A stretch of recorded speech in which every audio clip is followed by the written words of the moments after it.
ആദ്യം തന്നെ പറയാം, ക്രിസ്മസിന്റെ അന്ന് ഇത് കഴിക്കുകയാണെങ്കിൽ പിന്നെ ന്യൂ ഇയറിന് അന്ന് വരെ അൺഒഫീഷ്യലി ആയിട്ട് ഒന്നും തന്നെ കഴിക്കേണ്ടതില്ല. ഇതിലില്ലാത്തപ്പോ ഏതെങ്കിലും ഐറ്റം ഉണ്ടോ? ഇല്ല. മുന്തിരിച്ചാറിന്റെ സിപ്പ് എടുത്ത് തുടങ്ങിയാൽ പ്ലം കേക്കിൽ ഒരു കടി, കട്ട്ലേറ്റിൽ വേറൊരു കടി, പിന്നെ ബ്രെഡും മപ്പാസും.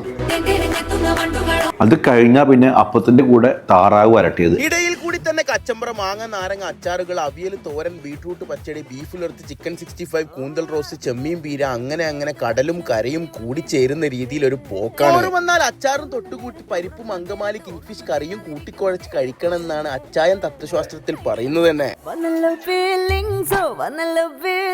അവസാനം പായസം കൂടി കുടിച്ചു കഴിഞ്ഞാൽ മേരി ക്രിസ്മസ് ആയി. 45 ദിർഹംസാണ് ഈ ഒരു അച്ചായൻ സദ്യക്ക്. ഡിസംബർ 25, 28, 29 തീയതികളിൽ ഇത് അവൈലബിൾ ആയിരിക്കും. പ്രീ ബുക്ക് ചെയ്യാനുള്ള നമ്പറും കൊടുക്കുന്നുണ്ട്. ക്രിസ്മസ് സീസണിൽ എത്തുന്ന പന്തലിന്റെ മട്ടാഞ്ചേരി നോർമലും മെച്ചോടും 2 പ്ലം കേക്ക് വേരിയന്റ് നിങ്ങൾക്ക് ഇവിടെ വാങ്ങാൻ കിട്ടുന്നതാണ്. ഇവരുടെ ഇൻസ്റ്റാ പേജ് ഫോളോ ചെയ്ത് ഈ വീഡിയോ കടിയിൽ 2 ആളെ മെൻഷൻ ചെയ്താൽ ഒരു സർപ്രൈസ് ഗിഫ്റ്റും നിങ്ങളെ കാത്തിരിക്കുന്നുണ്ട്. അപ്പോൾ ദുബായ് അൽ കറാമയിലെ കൊച്ചിൻ ഹാർബർ റെസ്റ്റോറന്റ്.